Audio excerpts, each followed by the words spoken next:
Geopolitical मामला, Russia भी भड़क रहा है, इजराइल वाला मामला भी फिर से तूल पकड़ रहा है, काय का सीज फायर, तो मामला गड़बड़ा रहा है थोड़ा बहुत। मूड है कैसा?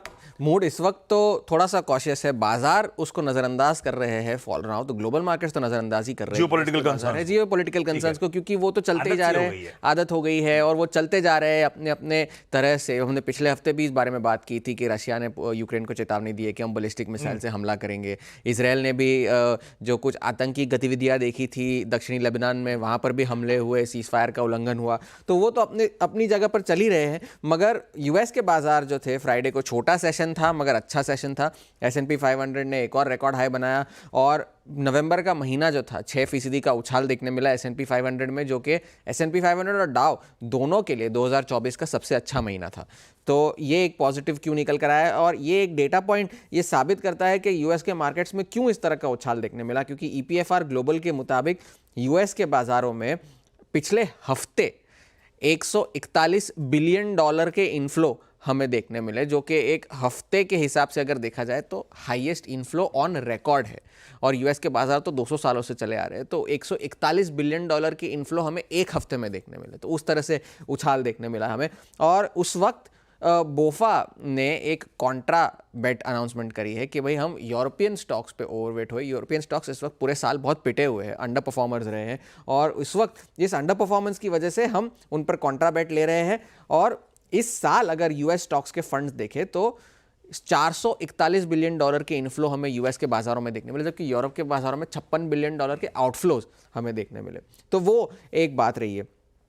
एक और पॉजिटिव जो इसलिए आया क्योंकि डॉलर में कमजोरी जारी है। डॉलर अब जो 108 तक पहुंच गया था वो 106 के नीचे जा चुका है, तो वो एक पॉजिटिव है। और यील्ड्स जो है जो 4.5 तक चली गई थी वो अब 4.17 तक आ गई है, तो वो एक और पॉजिटिव वहां से निकल कर आ रहा है। और दूसरी तरफ जो है जियोपॉलिटिकल टेंशंस तो चल ही रहे हैं, मगर ट्रम्प साहब के अपने चल रहे हैं। उन्होंने कल ट्विटर पे एक और बात कर दी, ब्रिक्स के नेशंस पे, ब्रिक्स के जो सारे देश है उन पर निशाना साधा उन्होंने कहा कि अगर आप ये सोच रहे हैं कि आप अपनी खुद की एक करेंसी बनाएंगे, डॉलर को अंडरमाइन करेंगे, ऐसा नहीं हो सकता। अगर आपने ऐसा करने की कोशिश की तो आपके लगाए हुए या आपके भेजे हुए हर सामान पे मैं 100% टैरिफ लगा दूंगा। ये ट्रम्प साहब ने कल कहा ट्विटर पे, और उन्होंने ये any country trying to do that will have to say goodbye to America, ये उनका कहना था, ये ऐसा था। मगर मुश्किल ये है कि ऐसा करना शायद, जो बहुत सारे लोगों ने कहा भी है, कि पढ़ा भी है कि डॉलर का अगर कोई सबसे बड़ा दुश्मन अगर इस वक्त है तो वो यूएस खुद है। वो इसलिए क्योंकि उनका डेट टू जीडीपी जो है वो अब 125% हो चुका है, जो उनकी फिस्कल डेफिसिट है वो 6% हो चुकी है, 6% ऑफ जीडीपी। ट्रेजरी इशुएंसेस अब 9% हो चुके हैं ऑफ जीडीपी, जो कि शॉर्ट टर्म के हैं सारे। तो वो अगर यूएस की जो डेट की मांग है अगर वो आगे चलकर कम हो गई तो वो एक मुश्किल खड़ी कर सकती है डॉलर के लिए, जो अभी डॉलर में कमजोरी भी हमें देखने मिल भी रही है। तो ऐसा नहीं हो सकता कि आप ट्रेड डेफिसिट भी कम करें और डॉलर को भी मजबूत रखें साइड बाय साइड, ये मुश्किल, ये पॉसिबल नहीं है।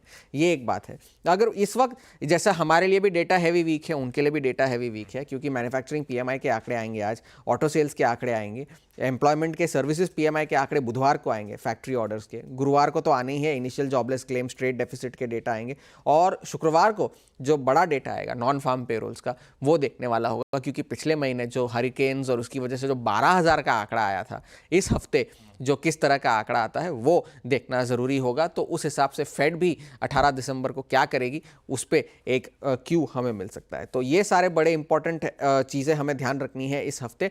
जियोपॉलिटिकल टेंशंस को अगर हम साइड में रखें तो हैंडओवर अच्छा है, ग्लोबल मार्केट्स फिलहाल के लिए तो ठीक ही है। बढ़िया है ग्लोबल संकेत। और यूएस की सबसे बड़ी दुखती नस है, अगर आप एक पैरेलल करेंसी खड़ी कर दें डॉलर के सामने, डॉलर का डोमिनेंस चैलेंज कर दें, तो यूएस की वाट लग जाएगी। इसीलिए ट्रम्प साहब के इस तरह के बयान है। खैर, ग्लोब से कोई दिक्कत नहीं है, दिक्कत अपनी अर्थव्यवस्था की है, जो कि मुझे पता नहीं क्यों Q2 नंबर्स ने बहुत कुछ हमें दिखा दिया था कि पेन है। वो पेन हमने पता नहीं किस हद तक भाव में ऑलरेडी डाइजेस्ट कर रखा है। गिफ्ट निफ्टी दिखा ही रहा है, बहुत ज्यादा इंपैक्ट नहीं होगा, क्योंकि Q2 के बाद की तस्वीर फिर भी ठीक हो रही है। एक और चीज थी, आजकल अपफ्रंट मेंशन नहीं करता क्योंकि बोर हो गया हूं बोलते बोलते, आप लोग बोर हो गए सुनते सुनते, लेकिन एक चीज आ गई है, महाराष्ट्र का शपथ ग्रहण। भाई यहां के स्टेट बीजेपी के प्रेसिडेंट साहब ने शायद ट्वीट करा था कि 5 तारीख को शपथ ग्रहण है, मोदी जी आएंगे, पर अब तक सीएम का नाम, डेप्यूटी सीएम्स वगैरह कुछ सामने नहीं आया। इस तस्वीर ने बहुत कुछ कहा था। इस तस्वीर एयरपोर्ट से एकनाथ शिंदे साहब का वो चेहरा ऐसे का ऐसे ही रहा। उसके बाद वो अपने गांव चले गए थे, तबीयत खराब है, कल लौट के आ गए हैं वैसे वो गांव से, तो अब शायद आगे बातचीत हो। और कुछ रिपोर्ट सजेस्ट करती हैं कि आज शाम तक शायद अपने पास महाराष्ट्र के सीएम, डेप्यूटी सीएम्स, कैबिनेट किसको कौन सी वो मिल रही है, सारा कुछ सामने शायद तस्वीर आ सकती है, देखते हैं। लेकिन अब वीरू के पास चला जाए। ठीक ठाक है, वोलेटाइल है भारतीय बाजार, लेकिन कुछ हद तक वीक ऑन वीक इंचअप कर ही रहे हैं।